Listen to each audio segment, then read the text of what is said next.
रहें हम, महका करेंगे बनके कली, बनके सबा, बागे वफा में रहें न रहें हम। स्वर कोकिला लता मंगेशकर अब हमारे बीच नहीं है। 92 साल की उम्र में उन्होंने दुनिया को अलविदा कह दिया। उनका जाना संगीत जगत के लिए एक युग के अंत होने की तरह है। उन्हें कई तरह के सम्मान मिले, कई पदवी, कई सम्मान, कई पुरस्कार, लेकिन उनकी शख्सियत इन सभी पुरस्कारों से बढ़कर थी। शख्सियत बहुत कम होती हैं जो न सिर्फ अपने टैलेंट की वजह से बल्कि वो भारत की पहचान के साथ उनकी पहचान जुड़ जाए। लता मंगेशकर भी उन लोगों में से एक है। लता मंगेशकर अब हमारे बीच नहीं हैं। आज शाम 6:30 बजे उनका अंतिम संस्कार होगा। पूरे भारत में इस वक्त शोक की लहर है। लता जी के जाने के बाद से ही लता मंगेशकर जो बीते लगभग 1 महीने से बीमार चल रही थी, कोविड संक्रमण के बाद उन्हें मुंबई के ब्रीच कैंडी हॉस्पिटल में भर्ती कराया गया था और लगातार उनकी स्थिति क्रिटिकल बनी हुई थी। इस बीच मामूली सुधार 1-2 बार जरूर उनकी सेहत में देखने को मिला था, लेकिन काफ़ी लंबा वक्त अस्पताल में बिताने के बाद आज अंतिम सांस लता मंगेशकर ने ली और ये खबर जैसे ही बाहर आई, पूरा का पूरा भारत शोक की लहर में। 6 दशकों से ज्यादा वक्त तक लता मंगेशकर ने अलग अलग गानों को अपनी आवाज दी। 30,000 से ज्यादा गानों को उन्होंने आवाज दी, अलग अलग भाषाओं में, और हर एक भाव, चाहे वो गजल हो, भक्ति गीत हो या फिर प्रेम का गीत, हर तरह के गानों को उन्होंने गाया। और जो जानकार है वो यही कहते हैं कि उनके जो गाने, उनके जो नगमे एक से बढ़कर एक, और बहुत कठिन कठिन गानों को उन्होंने अपने सुरों में पिरोया है और उस पिच तक पहुंच जाती थी जहां पर पहुंचना बहुत से कलाकारों के लिए, गीतकारों के लिए मुमकिन नहीं होता था, बहुत से सिंगर्स के लिए मुमकिन नहीं होता था। लता मंगेशकर ने 30,000 से ज्यादा गानों को अपनी आवाज दी है। संगीत की दुनिया के लोग यही कहते हैं कि जितने गाने उन्होंने गाए हैं और जिस तरह के गानों को उन्होंने आवाज दी है, वो गाने किसी धरोहर से कम नहीं हैं। और आने वाले दिनों में युगों युगों तक गायकी के क्षेत्र में अपना नाम और शोहरत पाने वाले लोगों के लिए लता मंगेशकर के गाने, उनके गीत किसी प्रेरणा से कम नहीं रहने वाले हैं। मुंबई से ये सीधी तस्वीर इस वक्त आप देख रहे हैं। अंतिम यात्रा पर स्वर कोकिला लता मंगेशकर का पार्थिव शरीर, और इस वक्त उनके करीबी लोग भी अंतिम यात्रा के साथ मौजूद हैं। प्रधानमंत्री नरेंद्र मोदी भी शाम 5:45 के आसपास मुंबई पहुंचेंगे और सीधे अंत्येष्टि स्थल पर जाएंगे प्रधानमंत्री नरेंद्र मोदी अंतिम दर्शन के लिए। इससे पहले भी पीएम जब महाराष्ट्र के दौरे पर होते थे, मुंबई के दौरे पर जाते थे, लता मंगेशकर से उनकी मुलाकात जरूर होती थी। प्रधानमंत्री नरेंद्र मोदी ने लता मंगेशकर के निधन पर कहा कि ये एक ऐसी कमी हो गई है, ऐसा खालीपन यहाँ से शुरू हो गया है जिसको भर पाना मुमकिन नहीं है।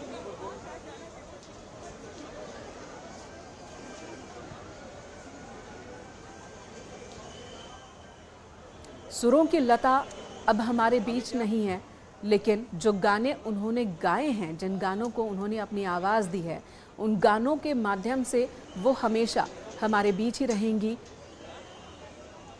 यही कह रहे हैं लोग कि वो अमर हो गई हैं। यहाँ तक कि जो संगीत जगत के लोग हैं वो ये कह रहे हैं कि माँ सरस्वती का वरदान थी लता मंगेशकर, जिन्होंने इस दुनिया को अब अलविदा कह दिया है। घर से बाहर लाया गया है पार्थिव शरीर, तिरंगे में लिपटा हुआ है लता जी का पार्थिव शरीर। सुरों की मल्लिका लता मंगेशकर 92 साल की उम्र में आखिरी सांस ली है उन्होंने। अमित राय हमारे सहयोगी मुंबई से इस वक्त हमारे साथ जुड़ गए हैं। अमित, अंतिम यात्रा पर लता मंगेशकर का पार्थिव शरीर निकल पड़ा है, इस वक्त आप कहां पर हैं और वहां क्या हो रहा है? देखिए, ये इस समय जो है घर से जो है सारे विधि विधान और राजकीय सम्मान के साथ जो है सारी नियमों को जो है पूरा करते हुए ये पार्थिव शरीर जो है शिवाजी पार्क जो है वो निकलेगा। और शिवाजी पार्क जो है पहुंचने में लगभग 1 से 1.5 घंटे का समय जो है वो जाएगा, मैं आपको बता दूं। और लगभग 6:30 बजे जो है वहां पर जो है आखिरी विदाई जो है वो दी जाएगी। और प्रधानमंत्री नरेंद्र मोदी जो है वो लगभग 4:30-5 बजे के करीब जो है वो मुंबई पहुंचेंगे और वहां से सीधा जो है वो शिवाजी पार्क जो है वो जाएंगे, जहां पर पूरे राजकीय सम्मान के साथ जो है वहां पे अंतिम विदाई जो है वो लता मंगेशकर को जो है दी जाएगी। इस समय का जो विजुअल है पूरा जो है वो अंतिम यात्रा जो है स्वर कोकिला लता मंगेशकर की निकल रही है उनके घर से, जहां पर लगभग 1 बजे करीब उनका पार्थिव शरीर जो है वो आया था, जहां पे बहुत सारे फिल्मी सितारे, उनके जो परिवार के लोग हैं, जान पहचान के जो लोग हैं, वो वहां पहुंचे थे उन्हें अंतिम देखने के लिए। अब अंतिम सफर पर निकल चुकी है जो है लता मंगेशकर। आप देख सकते हैं किस तरह से तिरंगे में जो है वो लिपटी हुई है, पूरे राजकीय सम्मान के साथ जो है उनकी अंतिम यात्रा उनके घर से जो है निकली है। अमित, हम तस्वीरों में इस वक्त देख पा रहे हैं उस ट्रक को फूलों से सजाया गया है जिस ट्रक में पार्थिव शरीर रखा जाएगा। तिरंगे में लिपटा हुआ पार्थिव शरीर घर के बाहर लाया गया है और अब ट्रक पर पार्थिव शरीर को रखे जाने की जो प्रक्रिया है वो पूरी हो रही है। राजकीय सम्मान के साथ अंतिम संस्कार होना है तो वो तमाम प्रक्रिया को पूरा किया जा रहा है। यहाँ पर परिवार के कौन कौन से लोग अंतिम यात्रा में साथ होने वाले हैं? देखिए, परिवार के काफी सदस्य जो है वो रहेंगे, उनके जो चाहने वाले हैं, जो उनके जो रिलेटिव्स हैं वो भी रहेंगे यहाँ पर इस पूरी प्रक्रिया में जो है शामिल होंगे। क्योंकि बताया जा रहा था कि 4-4:30 के करीब जो है ये यात्रा निकलेगी। आप देख सकते हैं पूरी तरीके से यात्रा जो सज चुकी है, रथ तैयार हो चुका है, तिरंगे में जो है लिपटी हैं और ये पूरी प्रक्रिया को अंजाम देने के बाद जो है वो यहाँ से निकले। उनके भाई जो है हृदयनाथ मंगेशकर और साथ में जो है उनके और भी रिलेटिव है वो भी साथ में मौजूद हैं। हमने देखा कुछ ही देर पहले अमिताभ बच्चन आए थे, अनुपम खेर आए थे, मधुर भंडारकर आए थे। उसके अलावा जो है और भी बहुत सारे जो फिल्म हस्तियां हैं वो उनके घर पे पहुंचे अंतिम दर्शन करने के लिए। पार्थिव शरीर को जो है फूलों से सजी वैन में जो है रखा गया है, तिरंगे से जो है उसे लपेटा गया है। अब यहाँ से ये शरीर जो है अंतिम यात्रा जो है वो निकलेगी लगभग कुछ ही देर में जो है शिवाजी पार्क के लिए। आप देख सकते हैं वहाँ पे अंतिम जो यात्रा की जो राजकीय सम्मान है वो किस तरह से हो रहा है वो भी आप विजुअल जो है बिल्कुल हमें तो पूरा देश सदमे में है, पूरा देश इस वक्त सदमे में है, हर कोई शोक और मातम की स्थिति में है। प्रधानमंत्री नरेंद्र मोदी ने भी शोक जाहिर किया और वो अंतिम दर्शन के लिए मुंबई पहुंचने वाले हैं। स्वर कोकिला लता मंगेशकर के निधन के बाद पीएम मोदी उन्हें श्रद्धांजलि देने के लिए मुंबई पहुंचेंगे। 4:30 बजे के आसपास बताया जा रहा है कि वो मुंबई पहुंचेंगे और वहां से सीधे शिवाजी पार्क जाएंगे जहां पर अंतिम विदाई दी जाएगी लता मंगेशकर को। और वहां करीब 5:45 के आसपास प्रधानमंत्री पहुंचेंगे शिवाजी पार्क। ये खबर इस वक्त आ रही है। अंतिम संस्कार में शामिल होंगे प्रधानमंत्री नरेंद्र मोदी। शिवाजी पार्क में ये अंतिम संस्कार होना है। प्रधानमंत्री नरेंद्र मोदी इससे पहले भी जब वो मुंबई जाते रहे हैं, महाराष्ट्र जाते रहे हैं, प्रधानमंत्री नरेंद्र मोदी ने लता मंगेशकर से मुलाकात की है। लता मंगेशकर भी उन्हें अपने भाई की तरह मानती थी। के लिए एक बहुत दुखद खबर आई है। हमारी लता दीदी आज हमें छोड़कर चली गई है, परमात्मा में विलीन हो गई। कल ही वसंत पंचमी का पर्व था। मां शारदा की हम आराधना कर रहे थे, जिनके कंठ से मां सरस्वती का आशीर्वाद छोटे बड़े हर किसी को मिलता था। वो लता दी ब्रह्मलोक की यात्रा पर चली गई। उनके व्यक्तित्व का विस्तार सिर्फ गानों की संख्या पर सीमित नहीं था। मेरे जैसे अनेकों लोग हैं जो गर्व से कहेंगे कि लता दीदी के साथ उनका निकट संबंध था। जीवन के हर क्षेत्र के लोग हमें लता दीदी के प्रति अपना स्नेह जताते हुए हर पल मिलेंगे। इससे पता चलता है कि लता दीदी के व्यक्तित्व की विशालता कितनी बड़ी थी। वो अपने संबंधों को संवेदना से सिंचित करती थी, निरंतर मजबूती देती थी। आज हम सब दुखी हैं, पूरा देश दुखी है।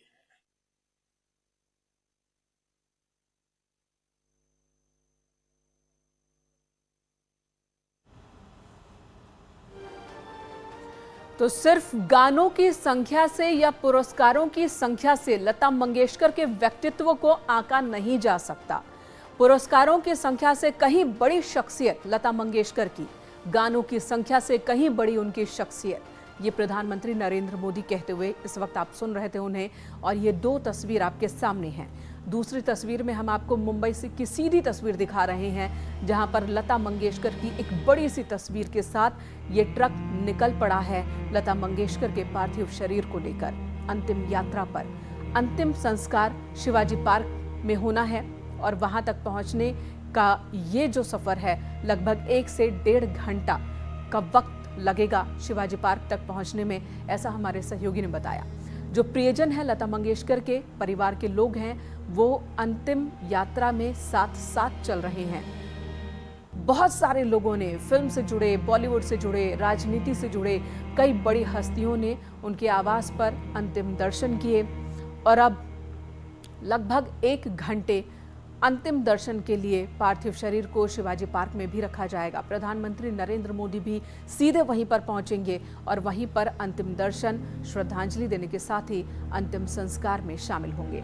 राजकीय सम्मान के साथ अंतिम संस्कार स्वर कोकिला लता मंगेशकर का, जिसकी तैयारी पूरी हो चुकी है। और ये दो तस्वीर आप इस वक्त देख रहे हैं, शिवाजी पार्क की भी वो तस्वीर देख रहे हैं जहां पर इंतजार चल रहा है स्वर कोकिला लता मंगेशकर के पार्थिव शरीर का। उनके आवास से इस वक्त अंतिम यात्रा निकल पड़ी है और साथ ही प्रियजन भी हैं अंतिम यात्रा के। कोविड प्रोटोकॉल की वजह से बड़ी संख्या में लोगों को शामिल नहीं होने दिया जा रहा है। स्वर कोकिला लता मंगेशकर, जिन्हें आप कह सकते हैं कि न सिर्फ गायकी से उन्होंने अपनी पहचान भारत और विश्व में बनाई, बल्कि एक तरह से भारत की पहचान के साथ लता मंगेशकर की पहचान जुड़ गई। और भारत के लिए ईश्वर की किसी कृपा से कम नहीं लता मंगेशकर का ये पूरा का पूरा जीवन। 5 साल की उम्र में उन्होंने गायकी में कदम रखा, 13 साल की उम्र में गाने को उन्होंने अपना करियर बनाया और उसके बाद 70 सालों तक उन्होंने 30,000 से ज़्यादा गानों को आवाज़ दी है। अलग अलग भाषाओं में उन्होंने तमाम अलग अलग भावों को जिया है अपने गानों के माध्यम से। और न सिर्फ बॉलीवुड के लिए, न सिर्फ फिल्मों के लिए, बल्कि देश के हर एक महत्वपूर्ण पड़ाव पर भी वो देश की आवाज़ बनी है लता मंगेशकर, जिन्होंने ऐसे ऐसे गाने गाए हैं जो गाने युगों युगों तक सुने जाएंगे, महसूस किए जाएंगे। अगर लता मंगेशकर को समझना हो तो आपको उनके गानों की संख्या, पुरस्कारों की संख्या नहीं, बल्कि एक इंसान, एक मानव के जितने भाव होते हैं उन भावों को समझना होगा। क्योंकि कहा यह जाता है कि लता मंगेशकर उन सभी भावों को समझती थी और यही वजह है कि कोई भी भाव हो उसको जब प्रस्तुत करना होता था गानों के जरिए अपनी आवाज़ से, तो लता मंगेशकर जो प्रेजेंटेशन देती थी, वो जिस तरह से उस गाने को पूरा करती थी, वो गाना जीवंत हो उठता था। उस भाव को वो संपूर्ण कर दिया करती थी अपनी आवाज़ से। तो लता मंगेशकर एक ऐसी शख्सियत जो आने वाले दिनों में उसकी पूर्ति भारत में कम से कम नहीं हो सकती। चेहरा ये बदल जाएगा, मेरी आवाज़ ही पहचान है। गर याद रहे नाम गुम जाएगा, चेहरा ये बदल जाएगा, मेरी आवाज़ ही पहचान है। गर याद रहे।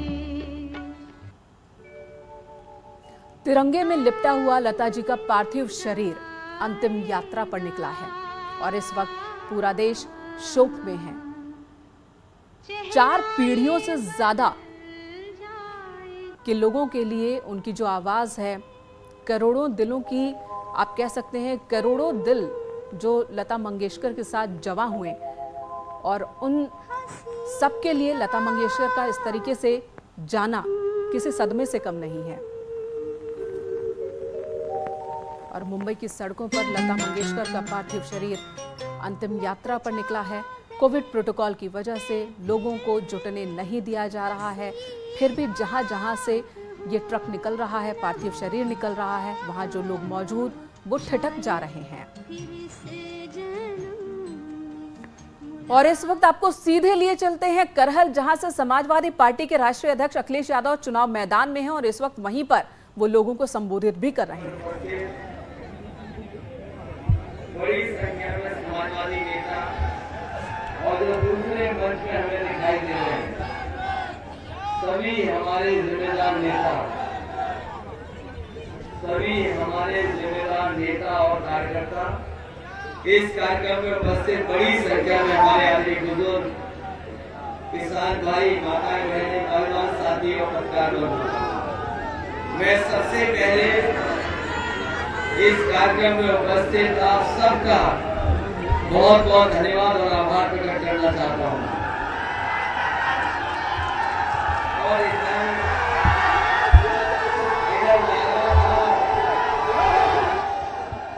लगातार पाबंदियां थी और ये वैश्विक महामारी की वजह से चुनाव आयोग ने भी बहुत सारे नियम बनाए थे।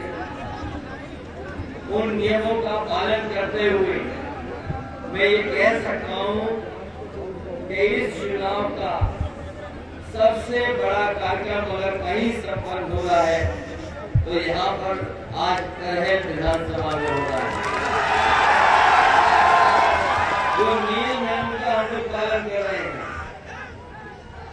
जो नियम और पाबंदियां हैं उन सबका पालन करते हुए, क्योंकि इधर जहाँ कार्यक्रम हुए थे हम लोगों में कहीं न कहीं कुछ जगह शिकायतें भी हुई है। अभी नोएडा में जब कार्यक्रम था, जोश और उत्साह में लोगों ने थोड़ी आतिशबाजी कर दी। अभी जानकारी मिली है कि हम पर और जयंत चौधरी जी पर कार्रवाई होने के लिए कुछ लोगों ने शिकायत की है और हजारों लोगों को अज्ञात में डाला है। अभी कुछ दिन पहले रथ चला था आगरा में, उसमें भी सुनने में आ रहा है कि अज्ञात लोगों पर वहां भी कुछ जो प्रोटोकॉल है, कोविड है, जो कोविड प्रोटोकॉल है उसको तोड़ने की शिकायत पर भी कार्रवाई होने जा रही है। लेकिन हमें उम्मीद है कि यहाँ पर कोई कार्रवाई नहीं हुई, क्योंकि यहाँ हम सब नियमों का पालन कर रहे हैं।